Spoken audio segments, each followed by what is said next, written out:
6 روزے جو شوال کے رکھے گئے ان کے فضائل اور مناقب اتنے زیادہ ہیں کہ آپ علیہ السلام نے فرمایا، حضرت ابو ایوب انصاری رضی اللہ تعالی عنہ اس حدیث کے راوی ہیں، کہ جو شخص ماہ شوال کے 6 روزوں کا اہتمام کرے، اور یہ روایت مسلم شریف کے اندر بھی موجود ہے، ترمذی شریف کے اندر بھی موجود ہے، مسلم جلد 1 صفحہ 369، کہ جو آدمی رمضان المبارک کے 30 روزے رکھنے کے بعد ماہ شوال کے 6 روزوں کا اہتمام کرتا ہے، اللہ تبارک و تعالی اس کو پورے سال کے روزوں کا جو ثواب عطا فرما دیتے ہیں۔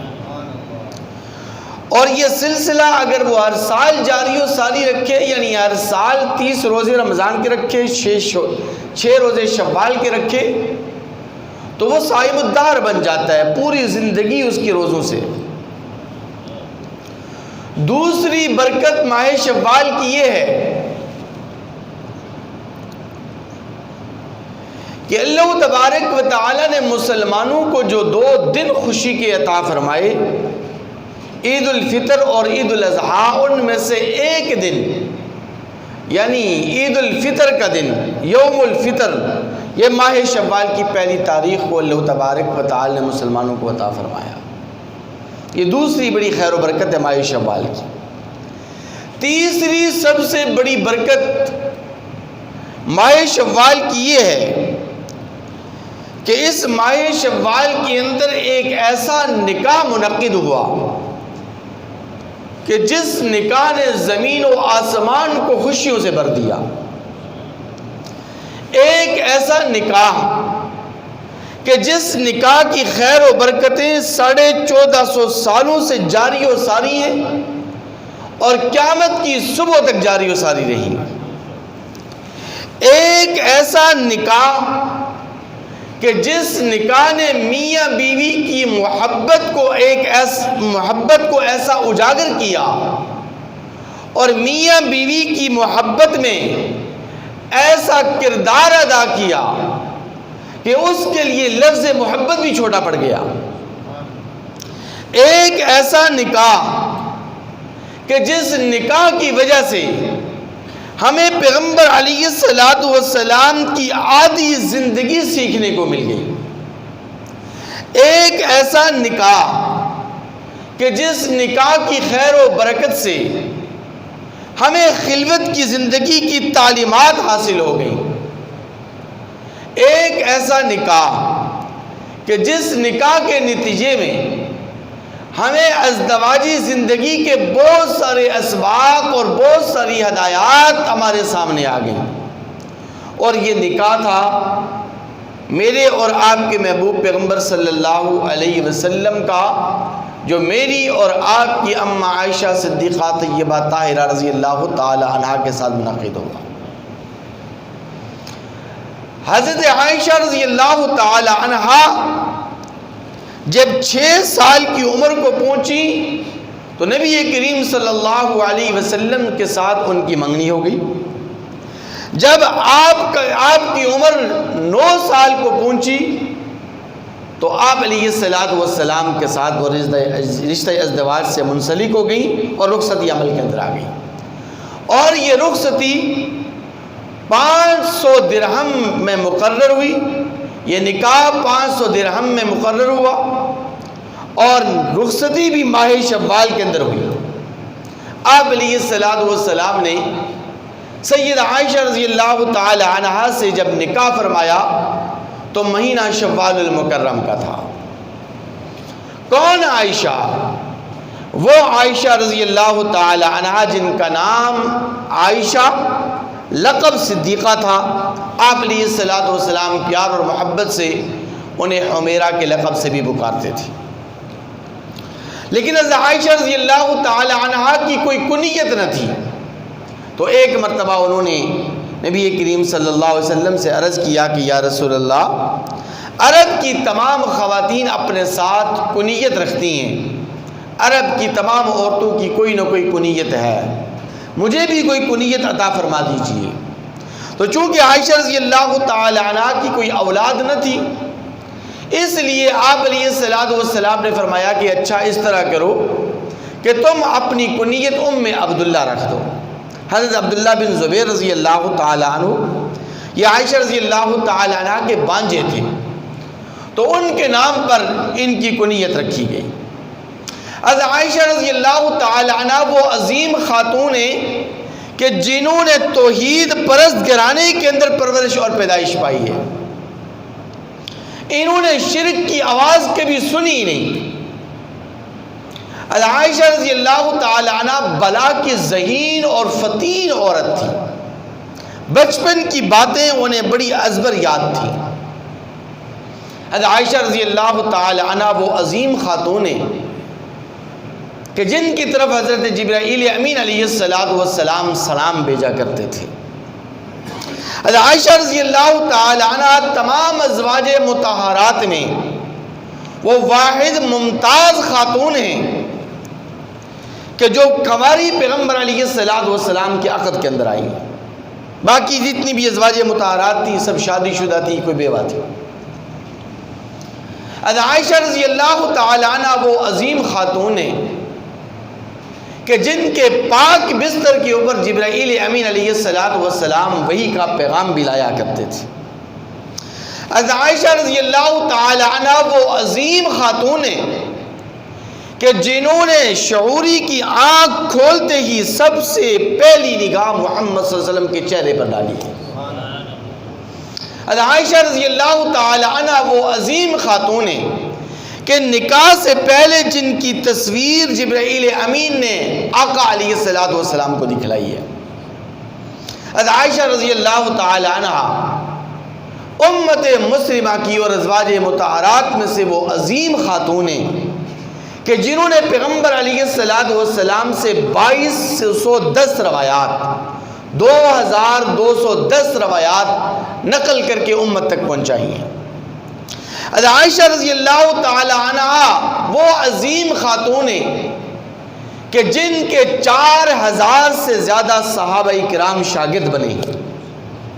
عائشہ رضی اللہ تعالی عنہ وہ عظیم خاتون ہیں کہ فاروق اعظم رضی اللہ تعالی عنہ جیسے جرنیل بھی ان کے قدموں میں آتے اور آ کر مسائل دریافت کیا کرتے تھے۔ عائشہ رضی اللہ تعالی عنہ امت مسلمہ کی وہ عظیم خاتون ہیں جو قرآن کی سب سے بڑی مفسرہ، قرآن کی سب سے بڑی عالمہ، قرآن کی سب سے بڑی قاریہ تھی۔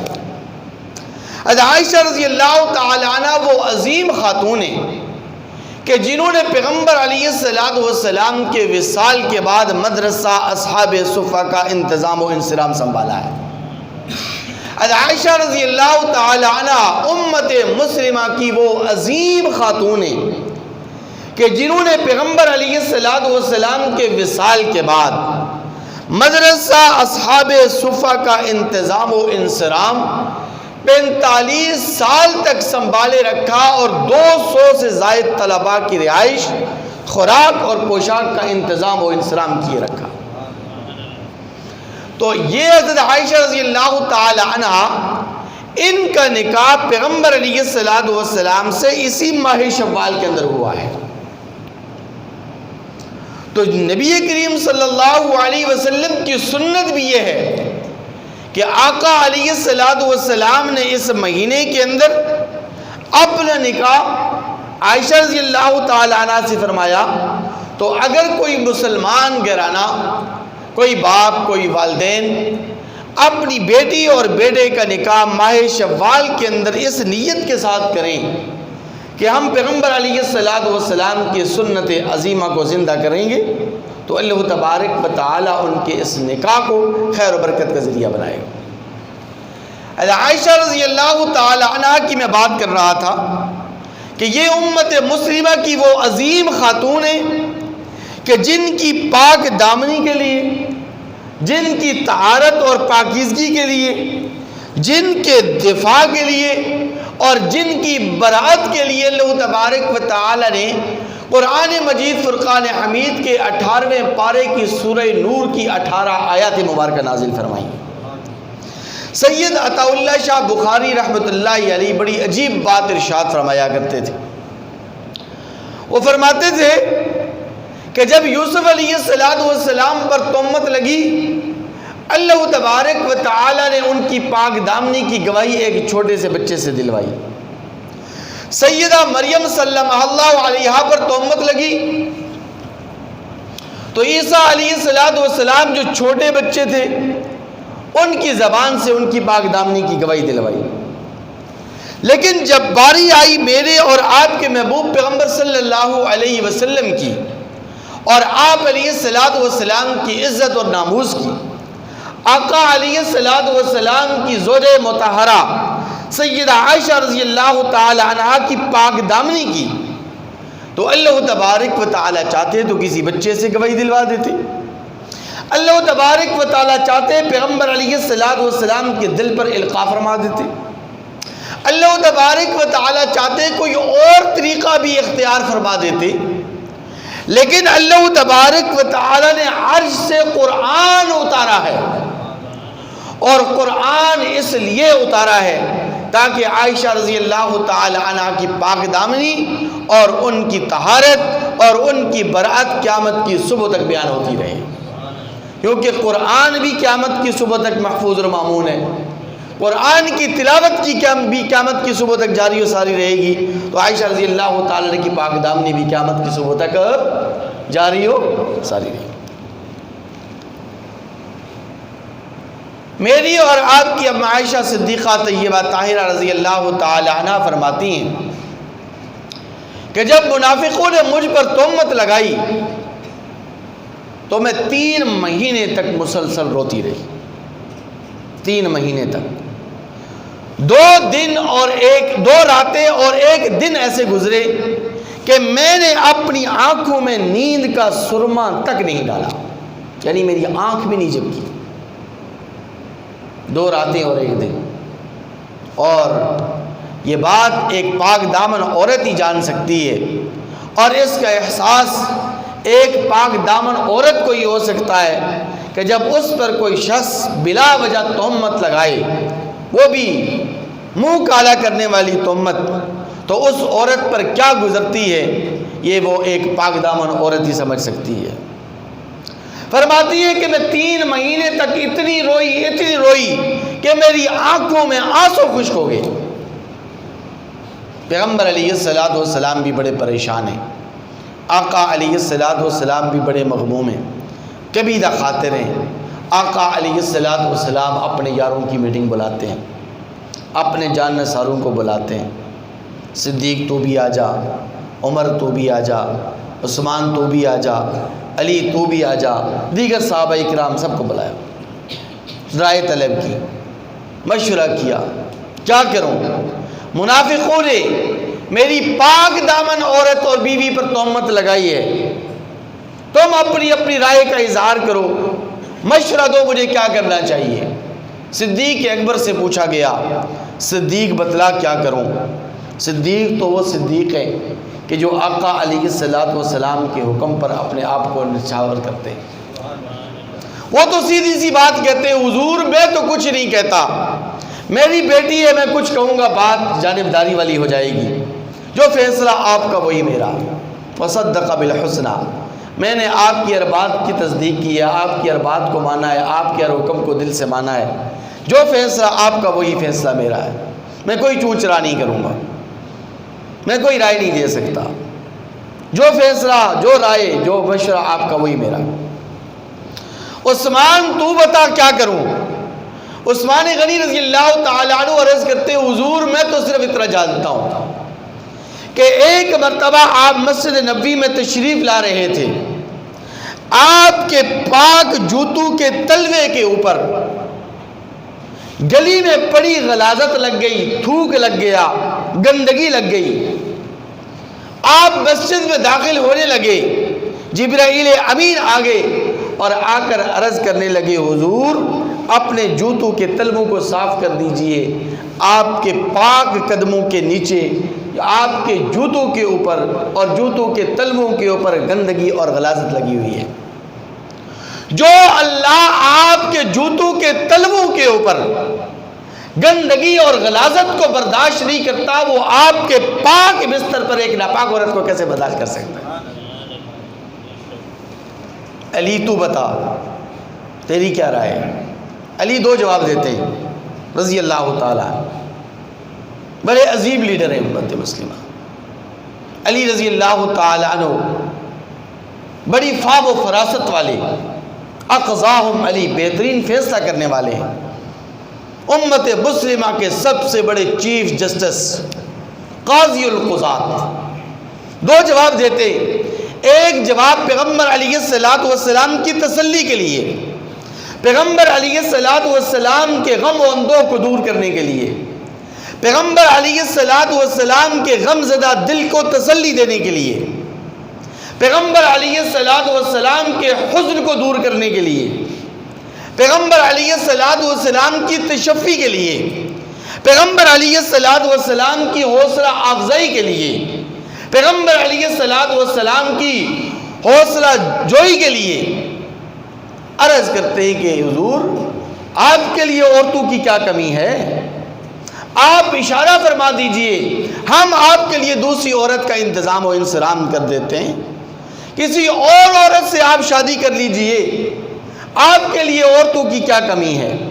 جس عورت کی طرف عرب کی دھرتی کے اوپر جس عورت کی طرف آپ اشارہ کریں گے وہ عورت ہم آپ کے قدموں میں لا کے رکھ دیں گے۔ یہ جملہ، یہ جواب، یہ مشورہ، یہ رائے پیغمبر علیہ السلام کی تسلی کے لیے تھی۔ دوسری بہترین اور خوبصورت رائے علی رضی اللہ تعالیٰ نے یہ دی ہے کہ حضور میں نے آپ کے ساتھ بچپن گزارا، لڑکپن گزارا، جوانی گزاری، دن گزارا، رات گزاری، میں نے آپ کے دن کو دیکھا، میں نے آپ کی راتوں کو دیکھا، میں نے آپ کی خلوت کی زندگی کو دیکھا، میں نے آپ کی جلوت کی زندگی کو دیکھا، میں نے آپ کی گھریلو زندگی کو دیکھا، میں نے آپ کی معاشرتی زندگی کو دیکھا، میں نے آپ کے سفر و حضر کو دیکھا، میں بچپن سے لے کر اس وقت تک آپ کو دیکھتا چلا آ رہا ہوں، آپ کی زندگی کا کوئی بھی پہلو ایسا نہیں ہے جو میری آنکھوں سے اوجھل ہو، میں نے تو پوری زندگی میں آپ کے پاک وجود کے اوپر گندی مکھی کو بھی بیٹھتے نہیں دیکھا، تو جو رب آپ کے پاک وجود کے اوپر گندی مکھی کو نہیں بیٹھنے دیتا وہ آپ کے پاک بستر پر ایک ناپاک عورت کو کیسے برداشت کر سکتا ہے؟ عمر تو بتا، عمر تیری کیا رائے ہے؟ یہ وہی عمر فاروق رضی اللہ تعالی عنہ ہیں جو فرش پر رائے دیتے ہیں اللہ عرش سے قرآن بنا کر اتارتا ہے۔ محبت سے نہیں بولی آپ نے سبحان اللہ، ایمان نہیں تازہ ہوا؟ فرش پہ رائے دیتے ہیں، حضور کے سامنے اپنی رائے اور اپنا مشورہ پیش کرتے ہیں، اللہ کو وہ رائے اور مشورہ اتنا پسند آتا ہے کہ اللہ قرآن بنا کر نازل فرماتا ہے۔ عمر فاروق رضی اللہ تعالیٰ عرض کرتے ہیں کہ حضور میں کچھ نہیں کہتا، میں آپ سے پوچھوں گا، کہتے سبحان اللہ، میں کچھ نہیں کہوں گا، میں آپ سے ایک سوال کرنا چاہتا ہوں، آپ اللہ کے پیغمبر ہیں، اللہ کے نبی ہیں، مجھے آپ یہ بتلائیے کہ آپ نے ہماری اماں عائشہ صدیقہ طیبہ طاہرہ رضی اللہ تعالیٰ عنہ سے نکاح اپنی مرضی سے کیا تھا یا خداوند قدوس کے حکم سے کیا تھا؟ محبت سے کہیں، آپ نے عائشہ رضی اللہ تعالیٰ عنہ سے جو شادی فرمائی، جو نکاح فرمایا، وہ اپنی مرضی سے کیا یا اللہ کے حکم سے کیا؟ حضور اکرم صلی اللہ علیہ وسلم فرماتے ہیں عمر تو جانتا ہے وما ينطق عن الهوى ان هو الا وحی یوحى، میں تو اپنی زبان سے اس وقت تک کوئی بات نہیں نکالتا جب تک اللہ کی طرف سے حکم نہ آ جائے، تو اتنا بڑا فیصلہ میں اکیلے خود کیسے کر سکتا ہوں؟ تو عمر فاروق رضی اللہ عنہ نے فرمایا کہ حضور بھی پریشان کیوں ہوتے ہیں، پھر مغموم اور کبیرہ خاطر کیوں ہوتے ہیں، پھر آپ کو فیصلہ کرنے کا کیا حق، مجھے رائے دینے کا کیا حق، کسی اور کو فیصلہ کرنے کا کیا حق پہنچتا ہے؟ جس اللہ نے عائشہ رضی اللہ تعالی عنہ سے نکاح کا فیصلہ فرمایا وہی اللہ فیصلہ فرمائے گا کہ میری اماں عائشہ پاک ہے یا ناپاک ہے، آپ بے فکر ہو جائیے اور جا کر سو جائیے۔ آقا علیہ السلام فرماتے ہیں جیسے ہی عمر فاروق رضی اللہ تعالیٰ نے یہ رائے دی، میرا دل مطمئن ہو گیا، میرا غم ختم ہو گیا، میرا حزن اور ملال ختم ہو گیا، اور میں جا کر گھر میں آرام سکون سے سو گیا۔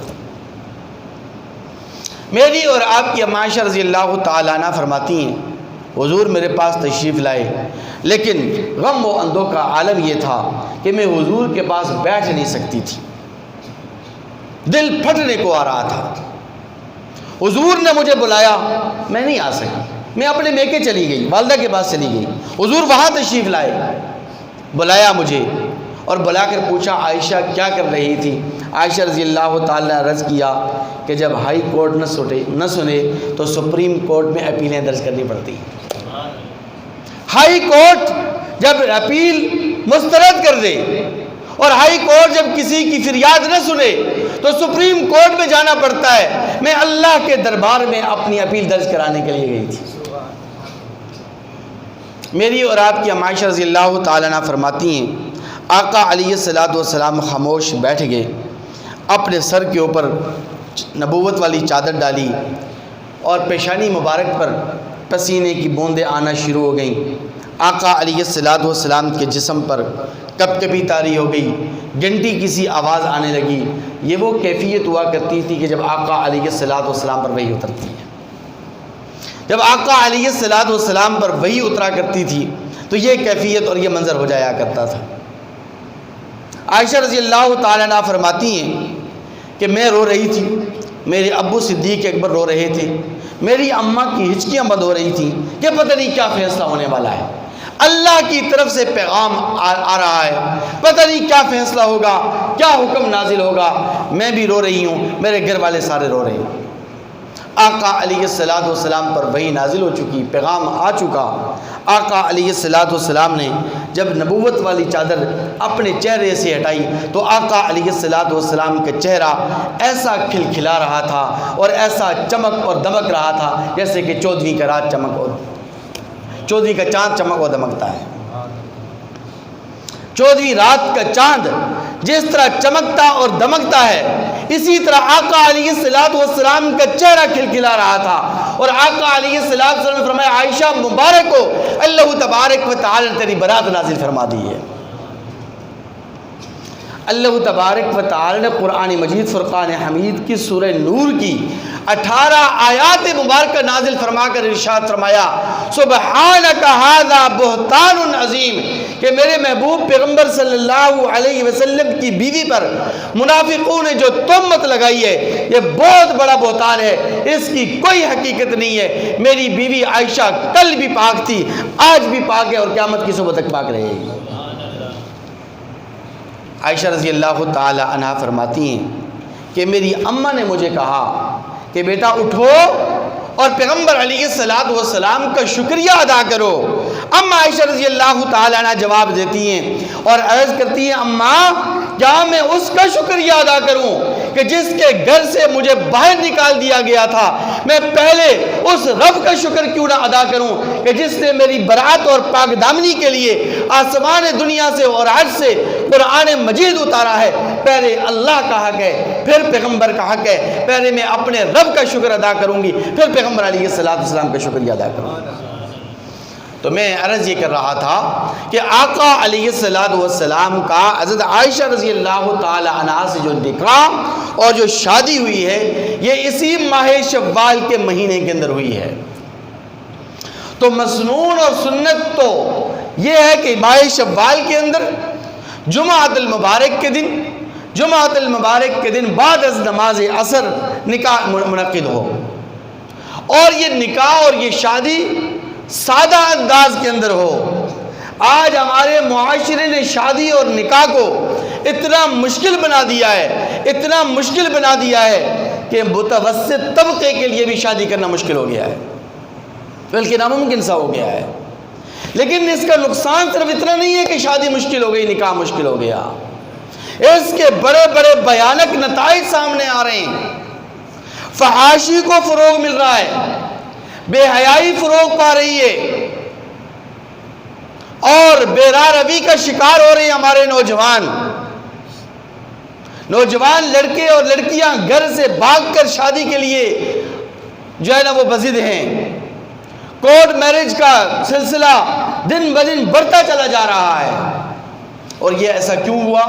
یہ صرف اور صرف اس وجہ سے ہوا کہ ہم نے شادیوں کو مشکل بنا دیا ہے. پیغمبر علیہ السلام نے اپنی شادی جب سیدہ عائشہ رضی اللہ تعالی عنہ سے فرمائی، صرف 500 درہم حق کے مہر مقرر ہوا. اور پھر آقا علیہ السلام نے اپنی لاڈلی اور چہیتی بیٹی سیدہ فاطمہ الزہرا رضی اللہ تعالی عنہا کا جب نکاح فرمایا، شادی فرمائی، تو اس وقت بھی آقا علیہ السلام نے 400 مسقال حق کے مہر مقرر کیا. آج ہماری شادیوں کے اندر کیا ہوتا ہے؟ شادی کے جو چاروں مراحل ہیں، یہ چاروں مراحل ہم نے مشکل بنا دیے ہیں. منگنی، نکاح، حق کے مہر، رخصتی، ان چاروں مرحلوں کو ہم نے مشکل سے مشکل ترین بنا دیا ہے. منگنی کی رسم اتنی مشکل ہو گئی ہے کہ اس پر لاکھوں اخراجات ہیں. حالانکہ پیغمبر علیہ السلام نے اپنی بیٹی فاطمہ الزہرا رضی اللہ تعالی عنہ کی منگنی اتنے سادہ انداز میں فرمائی. علی رضی اللہ تعالیٰ تشریف لائے، عرض کیا کہ حضور میں آپ کی بیٹی کا ہاتھ مانگنے آیا ہوں. آقا علیہ السلام نے فرمایا اہلا وسہلا مرحبا، منگنی ہوگی بس. کوئی ڈیمانڈ نہیں، کوئی جانچ پڑتال نہیں. لڑکا کتنا بڑا بزنس مین ہے، اس کا کیا کاروبار ہے، اپنے پاؤں پہ کھڑا ہے یا نہیں کھڑا، کتنے بنگلے ہیں اس کے، کیا کار کوٹھی اس کے پاس، کتنا بینک بیلنس ہے اس کے پاس، نہیں. اہلا وسہلا مرحبا، علی نے منگنی ہو گئی. پھر نکاح کا جب حال آیا، آقا علیہ السلام سے پوچھا علی کچھ ہے؟ کچھ نہیں حضور، ایک تلوار ہے، ایک زرہ ہے. آقا علیہ السلام نے فرمایا کہ تلوار تو میدان جہاد میں کام آئے گی، جاؤ زرہ بیچ کے رہو تاکہ تیرے لیے جہیز وغیرہ کا اور نکاح وغیرہ کا اور شادی کا انتظام و انصرام کیا جائے. چلے گئے علی رضی اللہ تعالیٰ عنہ، 400 درہم لے کر آئے اور ان 400 درہموں سے ایک چارپائی خریدی گئی، ایک پانی کا پیالہ خریدا گیا، ایک آٹے کی چکی خریدی گئی اور 2 گدے کھجور کے چھال سے بنے ہوئے اور 2 گدے خریدے گئے. اور جہیز کا یہ سامان فاطمہ الزہرا رضی اللہ تعالیٰ عنہ کو دے دیا گیا. نکاح بھی ہو گیا.